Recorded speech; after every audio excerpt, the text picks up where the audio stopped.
Bismillahirrahmanirrahim. Assalamualaikum warahmatullahi wabarakatuh.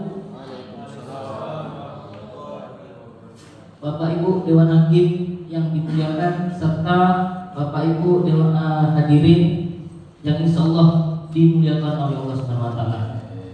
Langsung saja, saya di sini membuat makalah yang berjudul tentang merajut moderasi beragama di lembaga pendidikan keagamaan berbasis dengan partai.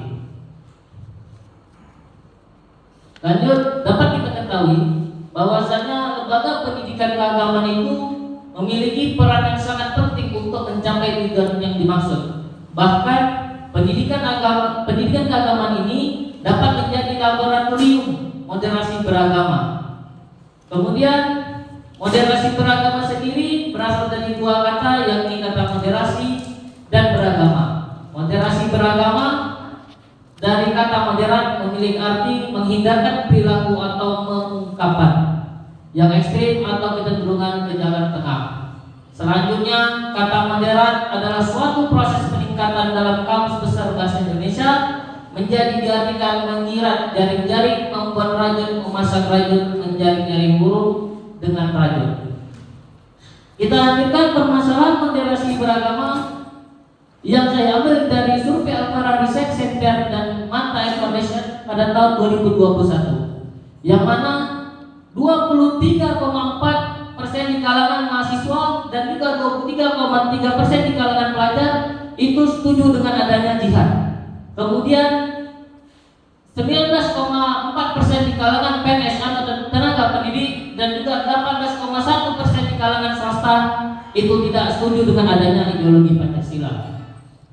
Kemudian prinsip moderasi beragama di sini ada dua, baik dalam menyikapi, memandang ataupun mempraktikannya. Untuk itu, yang pertama adalah keadilan.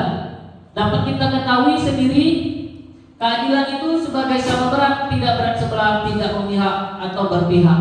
Kepada yang benar, berpegang pada kebenaran, tidak sewenang-wenang. Itu di dalam Kamus Besar Bahasa Indonesia. Mungkin lebih simpelnya, adil sendiri kita upamakan seperti wasit, yang mana dia menjadi seorang penengah antara kedua tim A dengan tim B, dan si wasit adalah penengah dari permainan tersebut. Lanjut, yaitu ada keseimbangan. Keseimbangan sendiri sesuai dengan istilah yang diilustrasikan dengan sikap, cara pandang dan komitmen untuk selalu berpihak pada keadilan, kemanusiaan, dan persamaan seharusnya diimbangi dengan sikap bijaksana, tulus dan juga berani. Lanjut, Islam sendiri ialah paham keagamaan yang sangat relevan dalam konteks keberagaman segala aspek, baik agama, pendidikan, adat istiadat, suku dan bangsa. Moderasi sendiri terungkap di dalam Al-Quran surat Al-Baqarah ayat 143 yang berbunyi, wa kadzalika ja'alnakum ummatan wasaton litakunu syuhada'a 'alan nas wa yakuna rasul alaikum syahida. Dan demikian pula kami telah menjadikan kamu umat yang adil dan pilihan agar kamu menjadi saksi atas perbuatan manusia dan agar Rasul Muhammad menjadi saksi atas perbuatan kamu. Yang mana di dalam tafsir Al-Qurtubi disebutkan kata umaha di dalam Al-Quran itu ada 49 kali, dan juga kata wasat itu disebutkan di dalam Al-Quran sebanyak 1 kali. Kemudian strategi partai itu adalah sebuah ukhuwah Islamiyah, yang mana yang pertama adalah ta'aruf, yaitu saling mengenal, kemudian tafahum, saling memahami, ta'awun, saling tolong menolong, dan takaful, saling memberikan rasa aman. Lanjut, untuk jadi kesimpulan dari makalah yang saya ambil ini ialah moderasi beragama akan melahirkan sikap saling terbuka dan menghargai akan perbedaan dalam pandangan keyakinan, sehingga akan membangun sikap saling mencintai, menjaga dan menyayangi dalam tatanan kehidupan sosial. Dan semoga dari tulisan saya ini tenaga pendidik dapat menginternalisasikan di dalam sebuah lembaga pendidikan keagamaan. Mungkin itu saja. pemaparan ataupun presentasi dari saya. Lebih dan kurang saya mohon maaf. Sekian, terima kasih. Ya, didikan Pak Rajuk ini berhasil melaksanakan banyak makalah semuanya. Jadi kenapa kok jihad dilarang? Kan di dalam Al-Quran ada jihad. Gimana Mas Ustaz?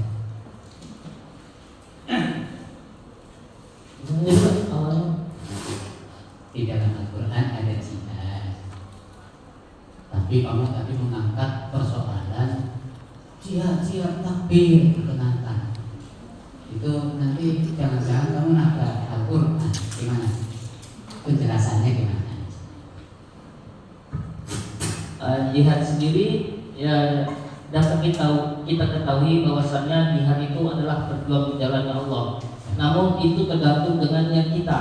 Ada orang yang dia berjuang dengan niatnya itu ingin juga dipuji dengan orang. Jadi dari situ yang adanya jihad yang seharusnya tidak usah dilakukan, sebab dari niatnya saja sudah salah. Tetapi jihad itu harus utamakan dengan niat kita, yaitu kepada Allah Subhanahu wa taala. Itu menurut saya, Pak. Ya, orang yang mati itu yang kepalanya lepas itu juga karena apa? Bedanya moderat dengan yang tadi tidak moderat itu sama-sama itu mati, itu gimana niatnya juga karena apa? Bedanya dengan moderat, pemahaman bisa moderat itu gimana? Jika sudah moderat dengan jihad, orang jihadis, ISIS, jihad juga ayatnya sama. Bedanya dengan konsep moderat dengan jihadis, ISIS itu di mana? Jika kamu langsung, oh itu takbir, oh itu jihad tidak boleh. Nah, untuk membedakan di mana Mas? Jadi perbedaan dari sikap moderat dengan jihadis tadi, yang mana dari pemahamannya saja, Pak, yang nama moderat itu adalah bagaimana kita itu hidup di dalam suatu pertengahan. Jadi untuk berjihad itu hidup di pertengahan di mana? Hidup pertengahan itu seperti ini desa, kamu di desa yang mana? Tidak, Pak. Gimana? Kita itu hidup di tengah itu sebagai makhluk pertengahan gitu, Pak. Jadi jika kita ada suatu permasalahan lain, kita itu menjadi penengah, tetapi tidak menjadi provokasi, tetapi menjadi penengah dari kedua masalah. Ini berarti makanya kita perhatikan juga ini konsep 4 riji ya, ini makhluk ini pun dipakai oleh orang jihadis. Ini dipakai. Mereka itu justru merekrut dengan konsep ini. Orang yang tadinya tidak paham kemudian paham, orang yang tidak mau konsep ini dipakai untuk merekrut anggotanya. Lalu untuk membedakan ini konsep moderat dengan tidak itu di mana?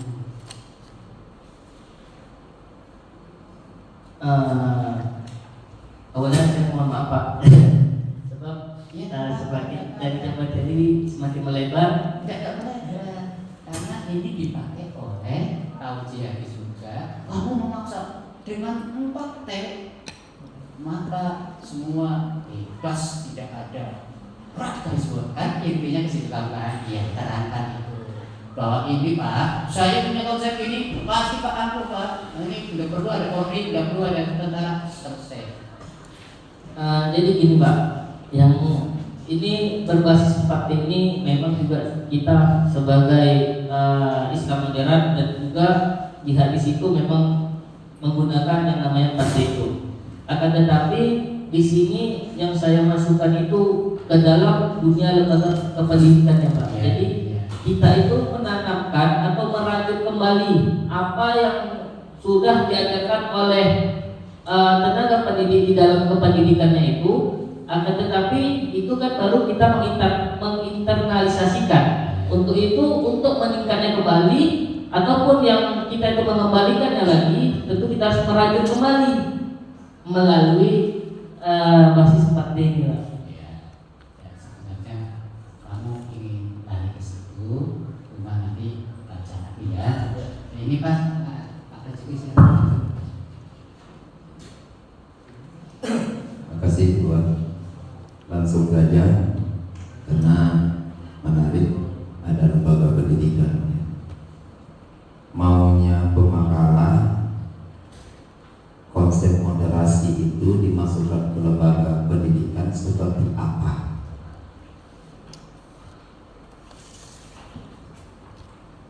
Maunya saran dari saya, bukan pemaksaan dari saya Pak, yaitu di lembaga pendidikan ini memang kita harus menginternalisasikan yang namanya moderasi beragama.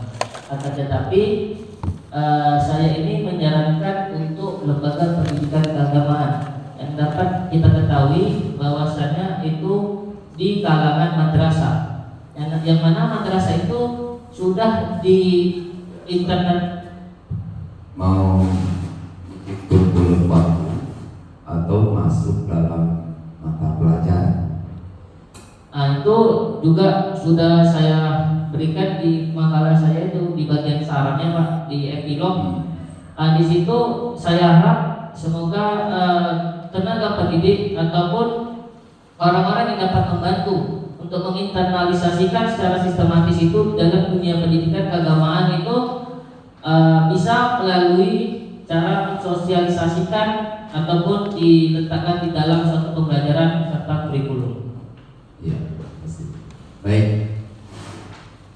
Ya, lembaga pendidikan itu punya sistem. Berarti kalau memang Indonesia perlu dengan moderasi, dia harus memasukkan moderasi ke dalam sistem. Yang diperlukan seperti itu. Jadi tidak hanya slogan. Dunia pendidikan ini bakal membentuk jiwa-jiwa nasionalis dan sebagainya. Itu yang harus ditekankan. Jadi peran tulisan Anda itu menjadi kontribusi kepada pengambil kebijakan tentang dunia pendidikan, khususnya ini kan Anda tidak pernah menyebut Kementerian Agama ini di dalamnya. Sementara moderasi itu adalah program prioritas Kementerian Agama. Itu ada perpresnya, Perpres nomor 18 tahun 2022. Itu ada KMA-nya tahun 2010, 2020. Ada di dasarnya masuk. Itu yang pertama. Ya, yang kedua, Indonesia ini kan unsur serapannya lumayan nih, banyak bahasanya. Saya coba beberapa masyarakat masih ini kalimat moderasi ini kalimat yang gampang diucapkan, gampang diingat. Kadang-kadang sinonimnya banyak, salah arti. Saya minta ada 3 kalimat yang dekat dengan sinonim dan bahkan dia bisa berlawanan. Coba Anda terangkan secara singkat saja. Moderasi, kalimat modern, dan kalimat moderat. Ya, silakan. Ini ada sebagai apa nih, duta moderasi. Coba. Ada 3 kalimat yang masyarakat itu sepertinya perlu penjelasan yang singkat. Moderasi, modern, dan moderat. Coba. Menurut saya, untuk moderasi sendiri yaitu suatu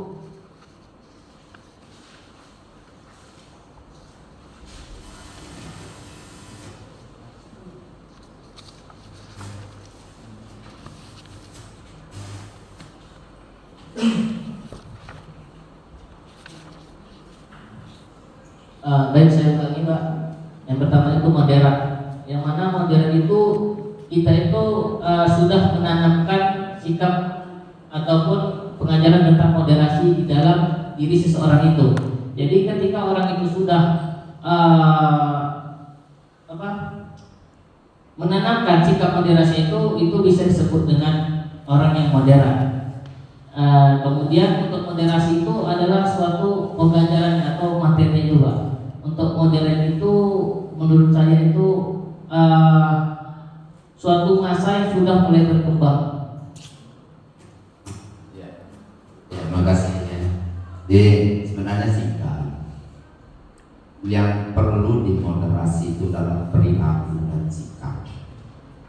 Sedangkan kalimat beragama modern itu kan yang menyangkut keagamaan itu tidak ada kalimat modern. Sedangkan moderat itu kan orang mencari pengamalan agamanya terhadap agamanya, tidak hanya Islam.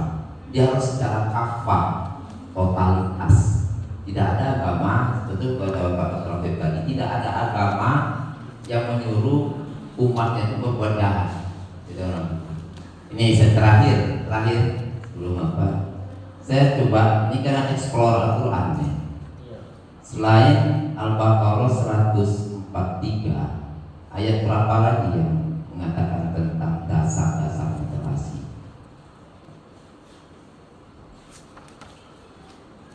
Dan kalau masih menengah, saya bilang aja lah. Al-Hujurat ayat 13 apa? Tentang toleran tentang saling mengenal. Coba dibaca. Ini explore Al-Quran ya. Coba hafal nggak? Nggak apa loh. Cuman yang saya ketahui penjelasan dari ayat itu juga, yaitu masalah untuk kita ini kan banyak suku, budaya dan agama. Untuk itu kita harus saling kenal mengenal baik di dalam keagamaan, suku dan juga budaya.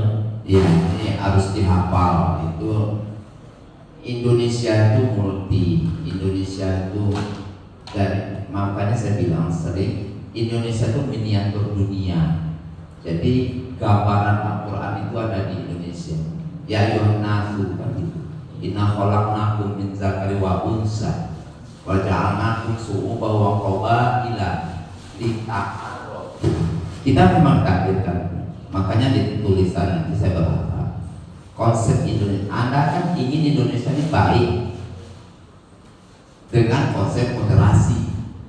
Seperti apa konsep moderasinya? Ada 4T tadi kan? Silakan. Itu aja. Terima kasih. Kembali ke Bapak Tua Majelis. Ya. Baik, terima kasih dari pertanyaan Pak Prof dan juga Bapak Donatip. Mudah-mudahan itu menjadi pembelajaran bagi saya khususnya dan juga bagi pembelajaran untuk kita semua. Lebih dan kurang saya mohon maaf. Saran berasal dari saya dan kelebihan berasal dari Allah Subhanahu wa taala. Saya akhiri. Wallahu muwaffiq. Assalamualaikum warahmatullahi wabarakatuh.